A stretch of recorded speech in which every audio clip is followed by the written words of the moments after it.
You're listening to Civic Media. You can tune into any of our live shows on any radio station across the state with the Civic Media app. Find us in your phone's app store and listen anytime, anywhere. This is your WGBW Daily News Roundup for the Talk of Green Bay, 97.9 FM and 1590 AM.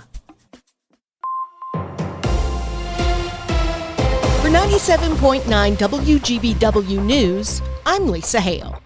The Brown County Board of Supervisors voted last night to reject an offer from C. Rice to purchase the former Pulliam Power Plant site. That purchase was an integral part of the plan to move coal piles from prime real estate on the water in downtown Green Bay to the Pulliam site. The board voted 24-2 following a lengthy closed session to keep negotiating with C. Rice and with 7 other companies that are interested in the Pulliam site. The board said there's an alternate site at the Fox River Terminal that could be used for those coal piles. But this puts the plan to move the coal piles back to square one. Studies show that the land the coal piles currently occupy could garner $150 million in new development if the piles are moved. Skipping school could equal breaking the law once again in Appleton. The Appleton Area School District is asking the city to consider reintroducing a truancy law. Superintendent Greg Hartjes told the Appleton Common Council Wednesday night that the district is facing chronic absenteeism. He said last year, over 1,000 students missed 18 or more school days. Almost 300 of them missed more than 50 days last year.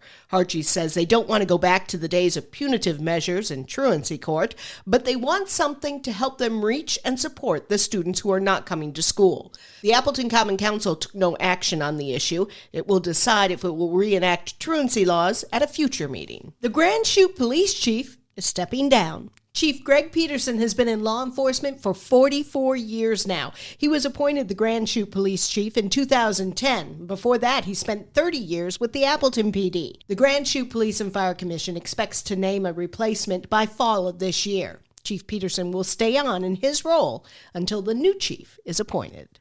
Stephen Avery personally sent a letter to the Wisconsin Supreme Court last week asking for a new trial. He said he was the, quote, victim of a setup and it has to be fixed now, end quote. The state's highest court rejected that petition because the 62-year-old Avery has an attorney but does not have hybrid representation where both he and the lawyer present arguments to the court. An appeal by Avery's attorney is pending with the Wisconsin Supreme Court. Avery is serving a life sentence for the 2005 death of Teresa Halbach. That case gained notoriety with Netflix's docuseries Making a Murderer. Avery maintains his innocence. All of his appeals so far have been denied. We've mentioned it several times, but it's important for you to know that the deadline to get your new Real ID is coming up in May. Joanne Krulatz has details. AAA spokesperson Brenna Knapp says the Real ID will look almost exactly like your standard ID card, except that it's marked with a star in the upper corner of the card. Starting May 7th, you'll need a Real ID in order to fly domestically or to enter certain federal buildings. You can apply for a Real ID in person at a Department of Motor Vehicle location or pre-apply online. More information can be found on the DMV's website. U.S. Senator Tammy Baldwin kicked off her hands-off Medicaid tour this week. Baldwin is using the tour to hear from people directly affected by potential federal budget cuts to Medicaid. During the stop, Baldwin highlighted the programs covered by Medicaid and disputed the federal government's claim that the proposed cuts to Medicaid are intended to eliminate fraud. Baldwin called that claim misinformation and said Medicaid is helping families avoid additional medical debt. With only 2 weeks before voters head to the polls, the two candidates competing to become the next state superintendent of public instruction met Wednesday night for an online forum to discuss differing visions for Wisconsin's public education system. Incumbent Jill Underly and challenger Brittany Kinzer disagreed starkly on where Wisconsin schools are right now. Underly, who's been the state superintendent since 2021, pointed to different successes during her tenure. Wisconsin's moved from 14th in the nation for education in 2020 to 6th in 2024, and now we have the highest graduation rate in our state's history, and the progress that we've made is real. but our work isn't done. Kinzer says she's running to restore educational standards and pledge to work with parents, increase transparency, ensure money gets into classrooms, reward great teachers, and decrease bureaucracy. The candidates disagreed markedly on a range of issues from teacher pay, special education funding, challenges for Wisconsin's rural districts, diversity, equity, and inclusion efforts, and expansion of vouchers and charter schools. The election is April 1st. There's a proposed bill in the Wisconsin state legislature that would increase the penalties for people convicted of property theft in multiple cases. The legislation proposed by Republican lawmakers would allow multiple property theft crimes committed within a 6-month period to be combined as one crime. That means individual crimes where the value of stolen property would only classify as a misdemeanor could be combined to upgrade to a felony charge. The bill would also allow prosecutors to file felony charges against suspects with prior misdemeanor convictions. I'm Lisa Hale, 97.9 WGBW News. For news anytime, log on to WGBW.FM.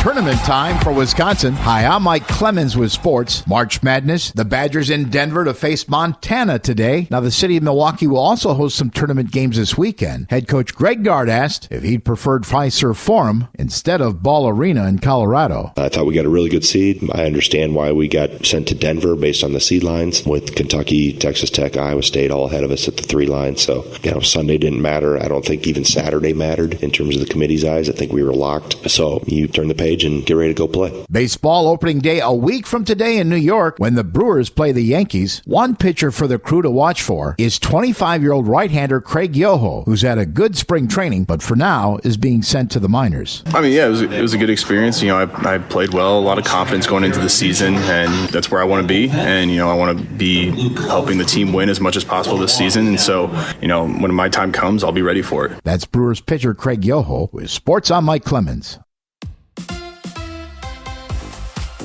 On your entertainment beat, I'm Pete Schwaba. Things are moving forward on The Boys prequel, Vought Rising. Producers just added actress Elizabeth Posey to one of the lead roles, although they are not divulging much about the character. Posey joins cast members Jensen Ackles and Aya Cash, who are reprising their roles as Soldier Boy and Stormfront from The Boys. Amazon Prime is the studio behind the show, which will see Ackles and Cash as executive producers, along with The Boys series creator and writer Eric Kripke. Sticking with casting, according to Deadline, Greg Kinnear will join the show Margot's Got Money Troubles. The Apple TV show stars Elle Fanning and Michelle Pfeiffer. Fanning plays the daughter of a Hooters waitress and a pro wrestler who finds herself as a new mom with no money. So she starts an OnlyFans page and uses her father's pro wrestling tactics to make it work. Sure, it sounds confusing, but wait till you see it. Margot's Got Money Troubles is based on the novel of the same title by Rufy Thorpe. Here's one of Pete's picks. A couple weeks ago, I talked about the film The Gorge on Apple TV, and I referred to it as not a great movie, but a great streaming movie that you can watch at home. The same applies for the film Elevation. It's yet another post-apocalyptic film where giant insect-type creatures emerge from the middle of the earth and wipe out 95% of the population, leaving only those who live in the mountains above 8,000 feet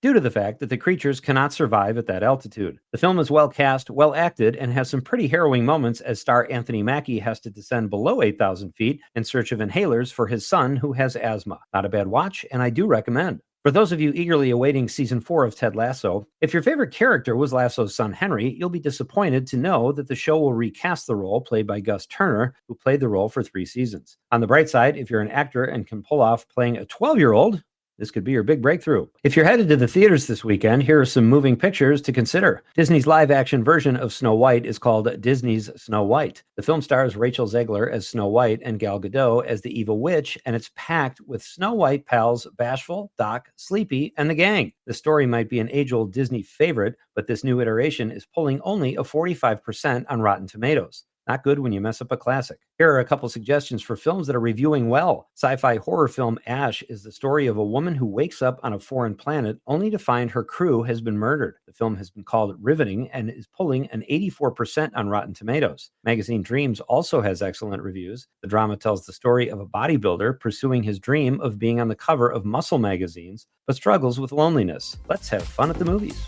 For more showbiz fun, tune in to Nightlight with me, Pete Schwaba, weeknights from 6 to 8 p.m. on the Civic Media Radio Network.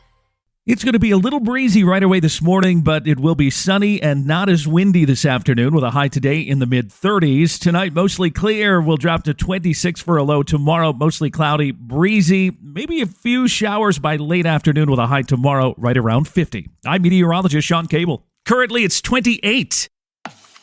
That's your WGBW Daily News Roundup from Civic Media. Subscribe to this podcast on Spotify, Apple, or wherever you find your podcasts. Find more news at WGBW.FM.